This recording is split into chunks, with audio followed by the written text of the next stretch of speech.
Hello, everybody. Welcome to this very special event, this very special panel, the GrailzCON. Today, we're surrounded by legends, right, left, and center. My God, I don't know where to begin. Well, of course, I have to begin with the legendary Bob Layton. How are you, sir? Assalamu alaikum. You made me. I mean, you did that on purpose, didn't you? Because you left my adjectives out in the ad. I know. I mean, because you need no introduction. You're just the legend. There's no other. Can't say anymore, man. Of course. Let's not. Today I am wearing the colors of my second home here. Yeah, adopted country. Oh, yeah. That looks beautiful on you. Well, I figured, I would wear a little, UAE action here, just in honor of our audience. Thank you so much. Beautiful, beautiful. Of course, we are also joined by the Lord of Apocalypse, the man who Superman and Batman together need to come up with a plan. Nobody can get on this guy, the Lord of Apocalypse, Ray Porter, the only Darkseid. How are you? How about? I'm good. Well, I'm good. Good to see you. Good to have you. Great to be here. As we mentioned in the back rooms, we're hair brothers. So that's Yes. something for everybody to know. Absolutely. What are you trying to say here? Right. We're trying. Look, it's Bigfoot. Two of us. Exactly. Yeah. Of course, joining us as well is the man, the myth, the legend, the visionary behind Speedy Comics, Dr. Rashid Al Farooq. How are you, sir? I am good. Firstly, I'm honored to be here with my brothers, Ray, Bob, and Jesse, who you're gonna, I know you're gonna introduce next.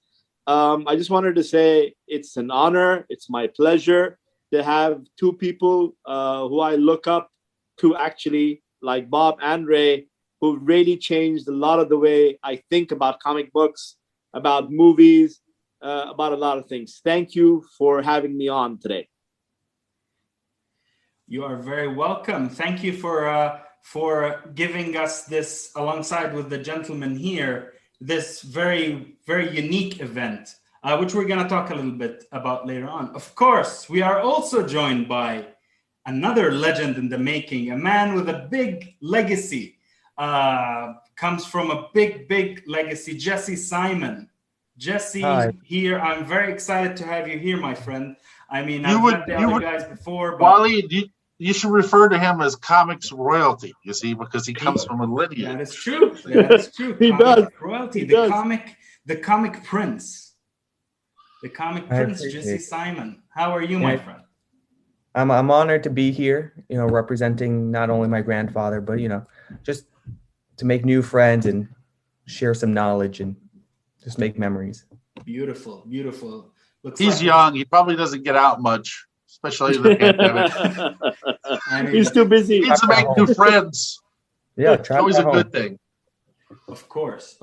Well, we're going to start with a few questions. I'm going to go straight to you, Bob. Tell us a little bit about the early parts of your career. Many people don't know about the CPL. The fanzine days, yes. Yeah.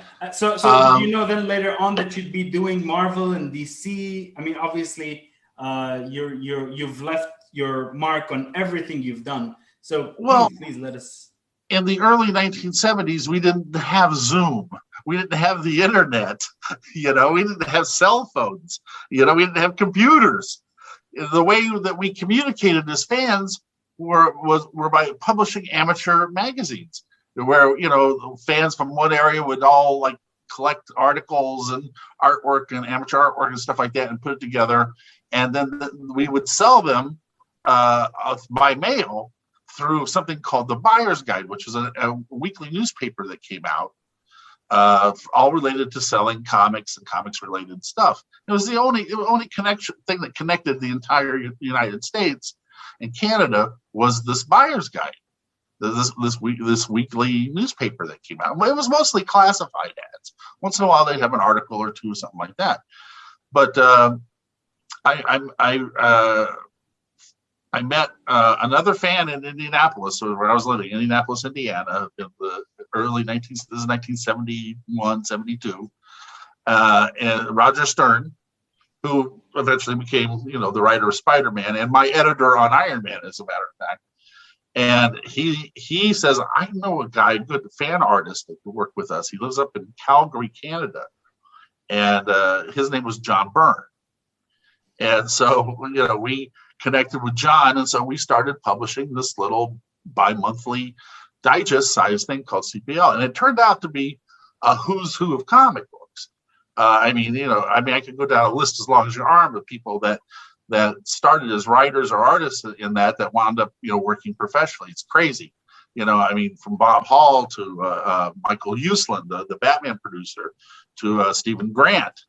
Wow. I can go down the list. Yeah, Paul Galassi. It's a list as long as your arm. But what I used to do is I would send 25 copies to Marvel and DC, hoping that they would see it, and they would see the art, and somebody would be excited about John or me or so forth and so on. But we wound up being very, very popular, with the comic book people of the offices and stuff. And that's eventually how it led to all of us getting work. We basically jumped from doing the fanzines into the professional world that way. We got discovered through our own, publications. Yeah. That's very interesting. It's a lot harder than nowadays. Yeah. And as I understand, your first Marvel touch was a single page in Marvel The Avengers, and that's actually erroneous. Okay. No, I know. Would you go to like one of those comic sites that gets everything wrong? Yeah. The first thing I actually did was an issue of Iron Man. It was an issue of Iron Man. Right. I think it was issue 93 that I was delivering pages for Wally Wood at the time. I was working as his assistant. And I was in the office, and John Romita was like losing hair because apparently the regular inker of the book got sick. And there was only 3 days left to get the entire book inked. And I told him I could do it. I remember that story, Bob. I remember you stuck your head in or something, yeah? Yeah, and I convinced him I could do it. Then I went back over to Continuity, where I was working as well as a background assistant, and got all the background assistants there at the time. And that's like a who's who of comics, too. It's like Joe Rubenstein and Terry Austin, Bob Wyachek. I can just go down the list of guys, Bob McLeod, all these guys who wanted, but we were all assistants at the time. But we stayed up for 3 nights. I bought the beer, and that's what they wanted, and we kind of gangbanged it out, and I turned it in, and I was confident that I would never get work again, and because it was just hideous, okay, by my standards, but I turned it in, didn't hear, went back to Connecticut where I was living at the time. 2 weeks later, this issue of The Champion shows up on my door. It's all pencils, all 22 pages by Bob Hall, another former CPL guy, right? And I called John Romita and I said, hey, listen, you accidentally sent this to the wrong Bob, It's like, and he's like, no. He goes, that's your book. He goes, you proved to me you could do it. And wow. Here you go. So the Marvel pieces I did, those things were done like intermittently for the weekly British editions. They have to create new splash pages and stuff like that.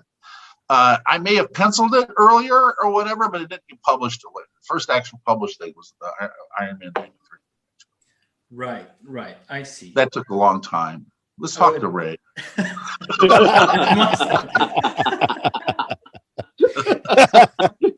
All right, I'm gonna switch. What's happening in Apocalypse, Ray? Well, it's warm. Warm with a slight chance of showers of lava. I'm gonna switch gears here for a sec, and we're gonna head on to Ray. Ray, of course, we did not have any live action Darkseid before. So of course I'm going to ask Yeah. you, how did you prepare and how did you audition for the role of Darkseid based on all the vocal work and all the emotion that the expressions of Darkseid and Yeah. all those elements that make Darkseid the Lord of Apocalypse? How did that come? How did that prepare? You know, I was over there in England when they were filming. At the time, I was married to somebody who was working on the film, and I had known Zach socially, but he also knew that I was narrating audiobooks, because actor between jobs, it's like okay, so I'll narrate audiobooks, and he prefers to hear the script rather than to just sit and read it. It's a different experience, organically. So he would bring in various people, a bunch of actors, who were living around London at the time, to read the lines aloud. Essentially table read it, right? Precisely. And he and Chris Terrio could sit and listen to it, and you get a sense of how the dialogue flows rather than just trying to interpret it off the page. So I had done that a few times, and basically there was one day when he went, "Hey, can you do a voice for this character?" And I looked at it and made a couple of decisions just on the spot and went, "Yeah," and did something. And he's like, "Cool." And I didn't hear anything for like a couple of weeks, and then found out I was cast as Darkseid. Wow. So then it was like scramble, to like learn what I could in a short amount of time. Did you have to wear the dot suit and all that? I had, it was funny. We didn't have to do dots. I guess the things have changed a little, but I still had to do the black lycra suit for mocap with the special balls on the end of it, I haven't been on a set since Iron Man 2, so I'm sure the technology has improved a bit. It changes almost daily. So yeah, we did do mocap, which was the black lycra suit with the balls, and then I jumped off of a platform and ran my hands through the earth and swung a broomstick. That's when Uxas in the movie, hammers out the anti-life equation. And then there was another session. There was a couple of other vocal sessions where I was just doing wild lines, ADR, stuff like that, the battle with Uxas and all of that. And then Peter Guinness and Kieran Hines and I all convened in LA and shot our stuff, all of our scenes, all of our dialogue and all of that. And with that, we had to wear this rig on our head, which was like this band with an arm that came out with two cameras about that far away from your face and a really bright light. So you can't see anything past the light, first of all. You're constantly, talking to a police officer with a flashlight in your face. And you have to act this scene and you have to try to tell the story. You just confessed that you know what that's like, Ray. I mean, I've heard about it. I've heard that's how it goes. I mean, look at me. I am probable cause. Anyway, so we did those scenes, but it was a lot of just relying on each other, moving through space, and all of that. But the principle of that, the reason why they had those cameras was just to catch our faces. Right. And I had to shave for that, which isn't pretty. And you got a photo of yours shaved, Ray? I've got a picture. Well, I've got that horrible selfie that I took. I've got that terrible selfie that I took on the golf cart of Kieran and Peter and I. Let's see if I can find it. But anyway, it was basically just to catch the facial expressions and the mouth movements and all of that, so that when they were doing CG, they could realistically match it to the way people speak. Right. Kind of syncing. Yeah, essentially. I've seen the equipment. Yeah, I know what you're talking about. I don't know if this is going to read it all, but there we all are. Keep the beard. Keep the beard. Keep the beard, Ray. Keep the beard. Okay, I have a question for Ray. Yes, sir. Have you tried singing as Darkseid? No, that would be hysterical. What song should I sing? What song would I do? I would love to hear it personally, though. You'd love to hear Darkseid sing a tune. Wow. It would almost have to be a Tom Waits song, don't you think? Yeah, Nighthawks at the diner, baby. Yeah, exactly. The piano's been drinking. Yes. So that was, it was basically that. And then later, obviously, what happened. Zach's family experienced, the most unthinkable tragedy, and things changed. Unfortunate. They brought in a new director who had some sweeping changes to make, including sweeping me out of the movie. Wow. So I wasn't in it then. The movie came out, and I started hearing all of these rumors. People were like, well, we're not satisfied with this, and we hear a rumor that Darkseid was in the movie. And who do you think Darkseid was? And there were all these articles, and I would see these A-list, really well-known actors. Did you sign an NDA? Could you not talk about it? I had signed an NDA, and I couldn't. Yeah, exactly. So once the movie came out, I actually wrote to DC, and I wrote to Warner Brothers, and I said, can I maybe say that I did in fact play Darkseid in the production? They were like, we'd really rather you didn't. So I had to keep quiet. And then somebody leaked that it was me. And I couldn't really even then answer questions that people had because I didn't want to risk Warner Brothers and the full might of their legal team coming after me. Not as bad as Disney's. Oh, I know. No kidding. I've worked for them. Yeah. I'll let Warner sue me any day over Disney, okay? So finally, when Zach announced, in that live broadcast that there was going to be a release of the Snyder Cut on HBO Max, immediately after I texted him and said, congratulations, I'm so happy for you. Can I come out of the closet as Darkseid finally? And he said yes. And so then but then there was some additional stuff which I recorded actually here. This is where I narrate audiobooks. I know it looks like a stoner's bedroom from 1973. Yeah, it kind of does. I was going to say, it looked like a little blacklight action going on there. Absolutely. But I recorded some of that stuff here. So, and he finished it all, and the CG team, you talked about like inking, within the space of 3 days. The CG team, in a very short amount of time, resurrected this entire film and created some stuff brand new, and made it all happen. It was I'm a proponent that some of the best stuff gets done under high pressure. I agree. I mean, there's that old, God didn't take 7 days. He hung out for 6 and pulled an all-nighter. World, under pressure and under duress, I think people do great work. Because you don't have time to make stuff precious, parse and argue, or as I call it, teasing. Plucking hairs. Exactly right. You don't have the time, and so Waleed, you wouldn't know about plucking hair, okay? Waleed is our in-house Chewbacca. No kidding, man. You name it, man. Need me, I'm here. We actually bring him on sometimes to pretend that he's Ray Porter. And people buy it. The hair appearance, yes. Exactly.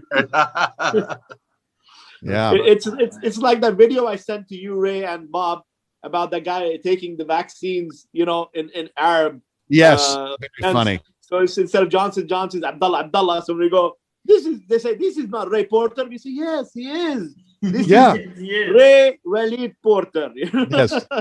Ray Leeds. I love it. All right. Yep. Let's get to you, Jesse. A few questions for you as well. I'm very anxious to speak to you because I'm very excited you're here. With your family having such a rich history in comics and the legacy that is there a pressure to be involved in the comic book world, or is that just a passion for you? Do you choose that path? Well, I definitely say I don't do anything that I don't like, right? So everything I do because I like it.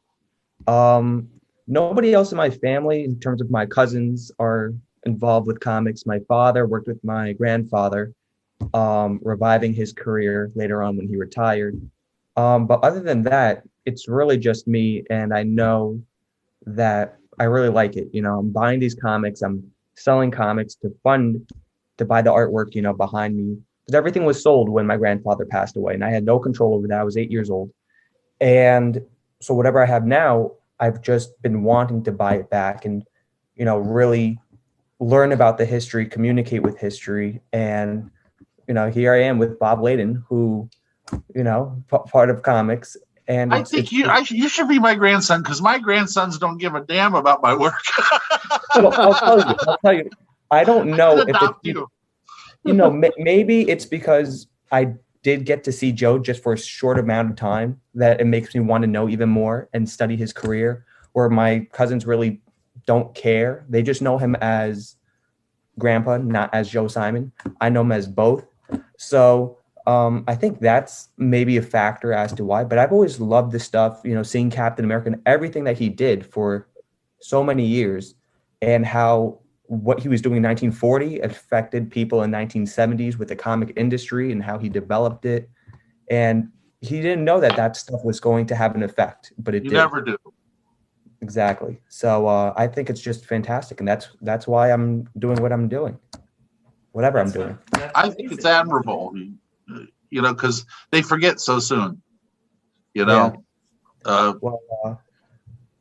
Yeah. I tell people that I worked for Wally Wood as his assistant. I mean, I'm sure you know who Wally Wood is. Of course. And they're like, who's that? Wally was fantastic. I mean, he was a true talent. He was a genius. Yeah, but the fans today, they have no idea. They have no idea of the history of this industry. So, and the fact that you're keeping your grandfather's history alive, I think, is admirable. Well, I try, but no. But Wally was fantastic. All these guys, a lot of them have been forgotten because they've passed away, and their family doesn't really, try to keep alive their legacy. But it's just a shame, and they really should. They shouldn't be forgotten. It's really important, I think. Jeremy Kirby is doing very much the same thing with his grandfather's work. Very nice guy. Very nice fellow, and I think it's really important, especially when you consider comic books classically are kind of considered ephemera.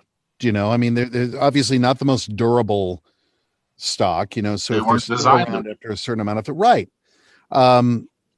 So I think it's really important because they have such a lasting effect on society and on generations of people. What you're doing is really important and noble. Jeremy's father is Neil Kirby, and Neil, he's at the premieres, and he always talks about Jack and everything, and I find that very important. And I was at the Endgame premiere. I was lucky enough to be invited. I didn't go. I got invited. I didn't go. Bob, there's a story behind that. I was with Rashid, actually. He was with me in Dubai. He couldn't go. Yeah, well, no. There's a story behind my invitation. But anyways, there ended up being two premieres. I ended up supposed to go to the small one. I went to the big one. Nice. I'm not going to go to the small one. But I kind of had to fight my way in. It doesn't matter. But, I saw Neil there, and I said, to Neil, I said, Simon and Kirby back together again. Neil thought that was pretty funny, but it's great to see. You know how old I am? I actually worked with Jack Kirby. Okay. Yeah. No, but Jack was really old, man. Jack was in the industry forever. I know. I inked a few of his covers before he passed. Yeah. Wow. But that's how old I am, dude. He was still alive and drawing when I was doing it.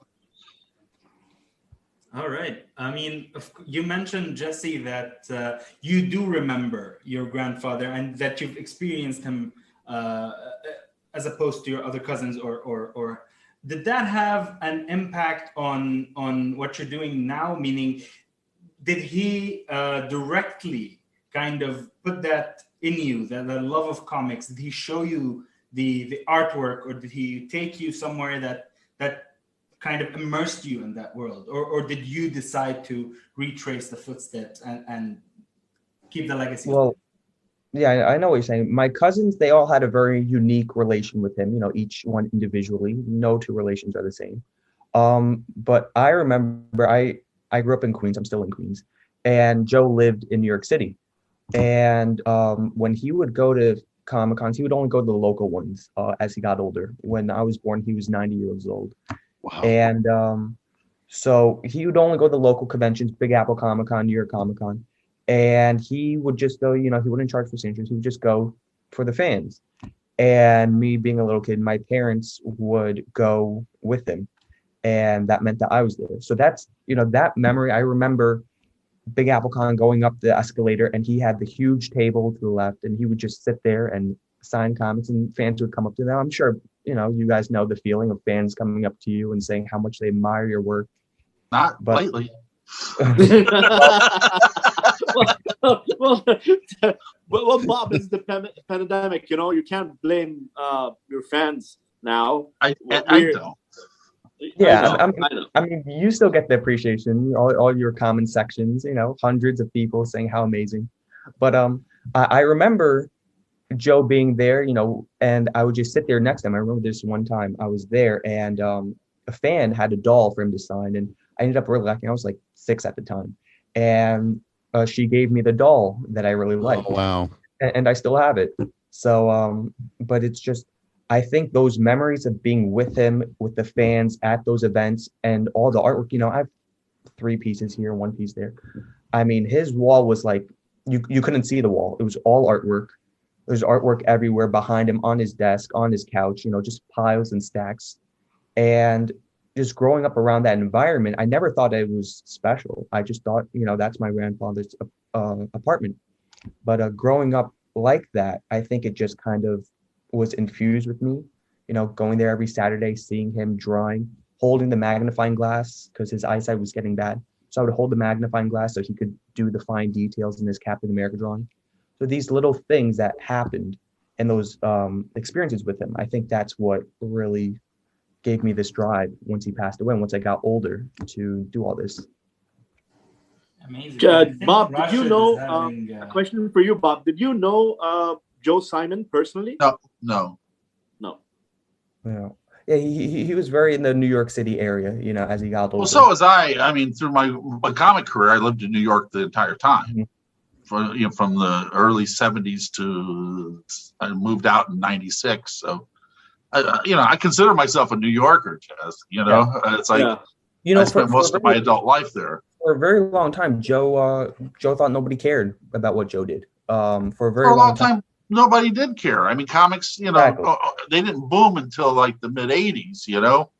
Yeah, and for a very long time, Joe, he kind of, I wouldn't say he forgot about his career, but he just didn't think that there was that many people that cared until, then, especially near the end of his life, 2011, the first Captain America movie came out. He was at the convention. Everybody was wearing Captain America, and he felt like he was on top of the world. Yeah, I know what that feels like. and he never thought that would happen. I mean, in 1940, he never thought that anybody would care 10 years from now. He just did it to get a character out. And but I think Captain America was unique. It was part of his personal beliefs with against the Nazis. I think that the character had a special meaning behind it. But it lasted for 80 years. Of course, and it resonated even with non-Americans and people outside of America. I mean, my grandfather, his appeal is universal. In 2008, Marvel killed off Captain America, for a short time. Then they brought him back. They always do that. They always kill off characters and bring them back. But I think that was the first time that they ever really killed Captain America off. And my grandfather said, it's really a shame of a time to go. And he's saying, how Germany loves Captain America. And oh yeah.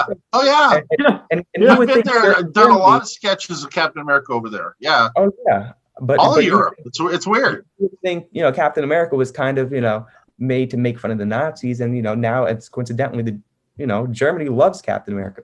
So he was really he got a laugh out of that. He thought that was fantastic, and the whole world does. So it's great. That's amazing.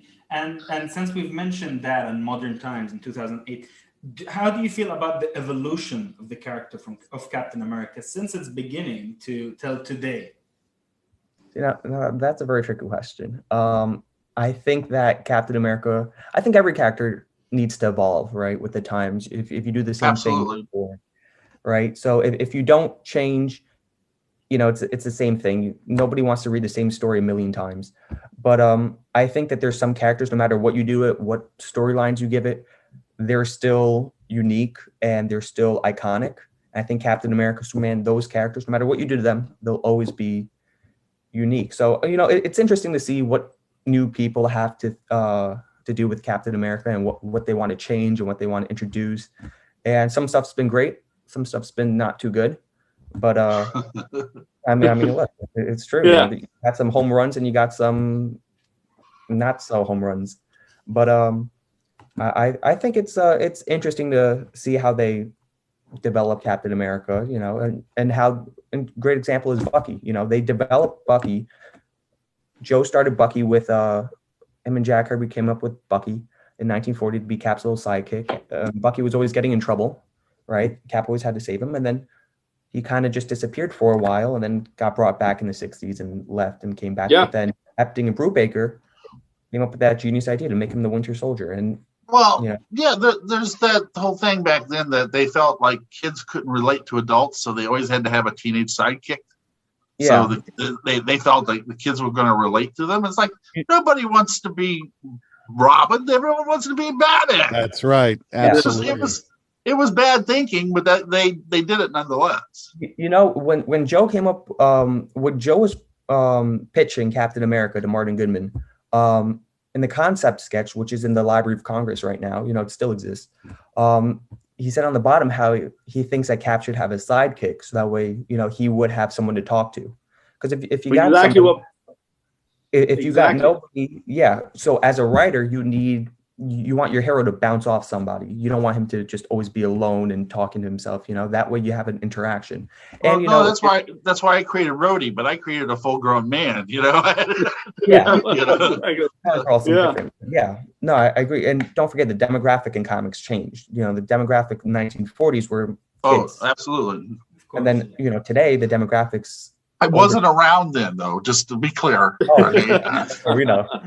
Not that old. Were you not around? When were you born, Bob? No, we don't talk about these things. It's not the years; it's the mileage. Otherwise, my next thing, instead of legendary, you're going to have the ancient, probably. Yes. Bob, you have worked on Captain America. Probably. Bob, you have worked on Captain America. The book you gifted me that has your signature, Rob Liefeld's signature, and two other guys. I forget their name, my French, but I know you've worked on Captain Bart Sears and Ron Mars. Oh, there you go. Okay. So you have worked on Captain America. I mean, you've worked on every character. No, I've worked on every Marvel character one time or another, but I actually worked on the book Captain America with Dan Jurgens for 2 years. Yeah. Wow. But not as a writer, just as an artist. But are you team Cap or Team Iron Man? What's that? Oh, don't even ask. On different teams then.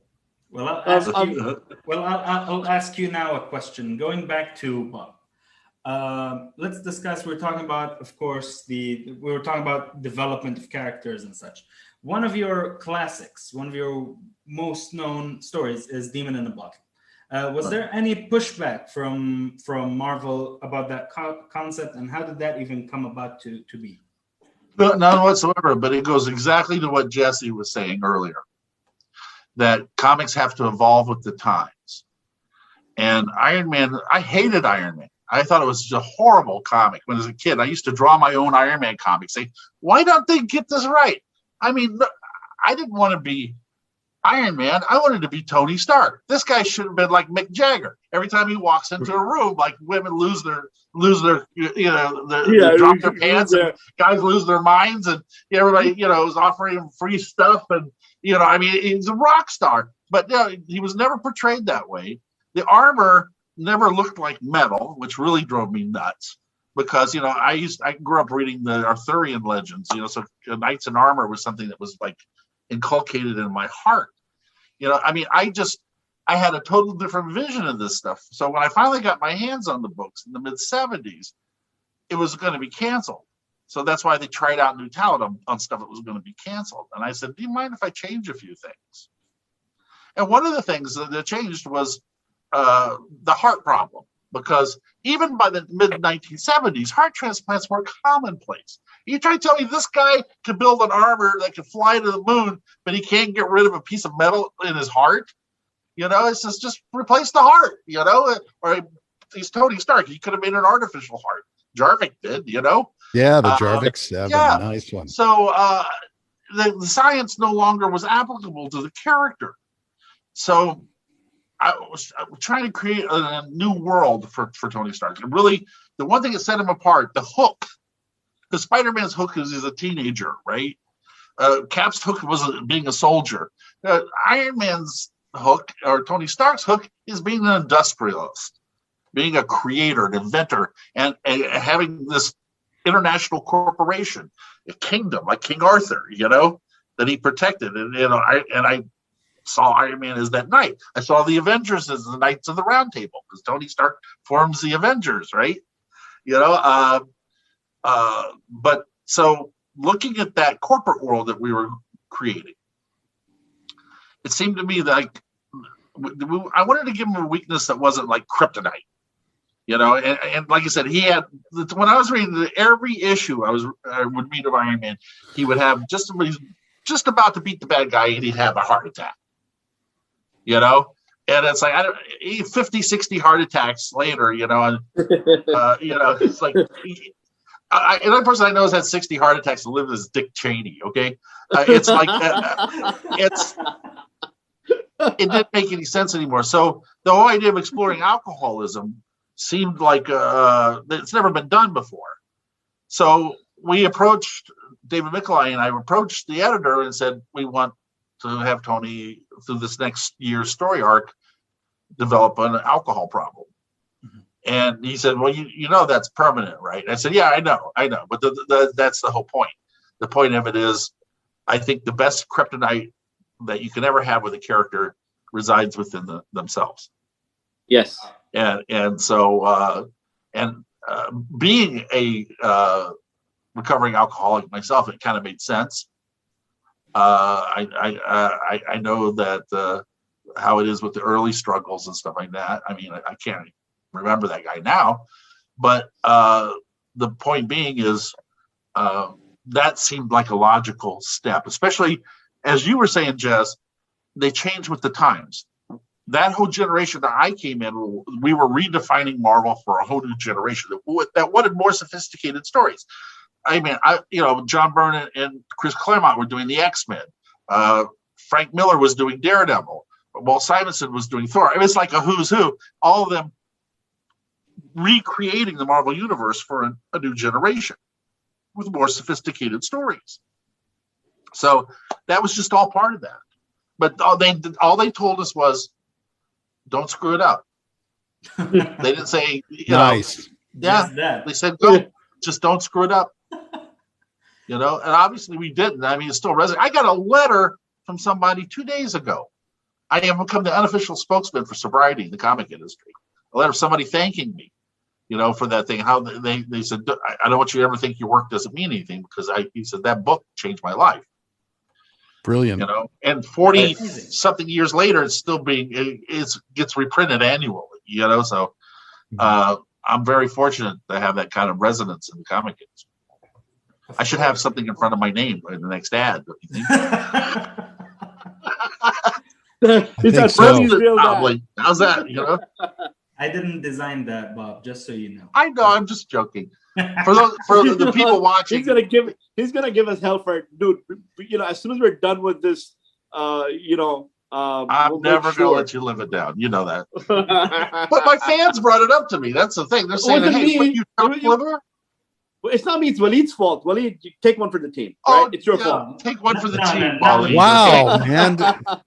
Ray, look what they're doing to me, Ray. Wow, you just threw him under the bus. I know, it's like a slide under the bus. Ray, what do you want me to do? Bob is not gonna let me forget it. All right. Yeah. And as soon as I see him in Dubai, the first thing he's gonna go, remember what happened with that? Now. Yeah, exactly. Weeks from now. Very soon, though. Oh, that's interesting. So have only yourself to blame, my friend. For the price of an adjective, a kingdom was lost. AJ, I'm gonna kill you. But anyways. And Bob, could you how do you feel about the or did you know that once you were, as you mentioned, these characters were being redeveloped and recreated for a new generation? Do you think that translated well in the movies, specifically with Iron Man and Scott Lang's? I think they were absolutely done to the spirit in which they were created, or in our case, recreated. I mean, obviously, I'm the person who's most associated with Iron Man because I did the Iron Man that resonated with everyone. That's my point. He'd been around for decades, but nobody really. Everyone treated him like a redheaded stepchild. Basically, it was the book that writers did for money. You know, it wasn't the one that they had their passionate book, and it was the one they just paid the bills with because the pay was so terrible back then. No, I was the first person that ever gave a damn about the character, you know, but which is faint praise, I guess, right? You know, I was the first person that gave a damn. So, but I think they've been totally true to the spirit of it. That's what's important. I've worked in movies and in television, and no medium translates exactly, you know, from one to the other. And you got to remember that the audience for the movies is Ray Porter's mom, or you know, or his uncle, you know, and somebody who's not steeped in this stuff like we are, you know. And you have that suspension of disbelief is much shorter with the general populace than it is with guys like us who are willing to accept so much more. So you have to take that in mind, and that's why I think it was really smart for them to do Tony Stark, because all you have to do is buy the technology and the rest of it works. It wasn't as fantastical as something like Doctor Strange or whatever, or even the Justice League, right? But you got to admit, there's a lot going on there, right? You know, if people hadn't been introduced to those characters earlier, it would have been a hot mess. Yeah, you know, just jumping in cold. You know, so. But that's the trick, isn't it? Is figuring out just how much to ask of your audience. Yeah. How much disbelief are you willing to suspend, and figuring that out? But the fans get angry a lot of times because it's not true to the comics. Absolutely. But the comics are for a different audience entirely. Well, I mean, you'll have like hardcore fans mad because it's made in such a way that, you know, Joe from Schenectady can walk in with his date and have a good evening, and it's not, you know, hard canon. It's like, well, you know, you can't please everybody, but the movies are a completely different medium. There was a lot of pushback because when they put the Ghost, a character, an Iron Man villain I created, into Ant-Man and the Wasp, they changed the gender, and I'm like, it's Hannah John Kamen. Have you ever smelled her? Oh my God! You did. She's like one of the most on the red carpet. She came running over to meet me, and she's just like this diaphanous, like goddess, you know, who runs over, and she smells like heaven. You know, it's like I'm going to complain that she's playing the character. Yeah. I thought she was terrific. You know, some characters are not gender specific anyway. The Ghost definitely wasn't. You know, one thing we definitely did was kept a really short backstory on him because we wanted him to be mysterious. But he was you know, changing gender meant nothing to me. Yeah. You know, to some of the fans, it's like, well, that's not cool. But I didn't have a problem with it. Bob, coming back to the same thing, I wanted to ask you something. Remember, in Deadpool, you have one of your characters as well, but he's here portrayed by small. Which they never paid me for, by the way. That what? Which they never paid me for. My lawyer's going to talk to people at Fox. Sorry about that. No, that's okay. No, I never got a royalty on him, but you created that character. Rusty Collins, Fire Fist. Was mine. And I never got credit, never got a cent. Wow. Yeah. Well, you did get you got a special. Now I remember, you got a special thanks to in Falcon and Winter Soldier in the credits. Oh, I added him because Rhodey's in there. You know, because I'm a co-creator of the War Machine, so anytime he appears anywhere, I get credit. That's part of my deal with them because I actually have a cooperative arrangement with them, so I get royalties.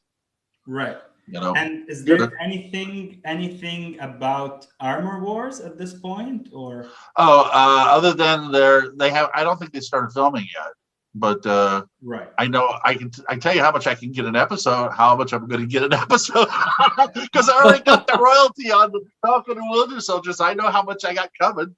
You know, I'm hoping they do 400 episodes. I'll tell you.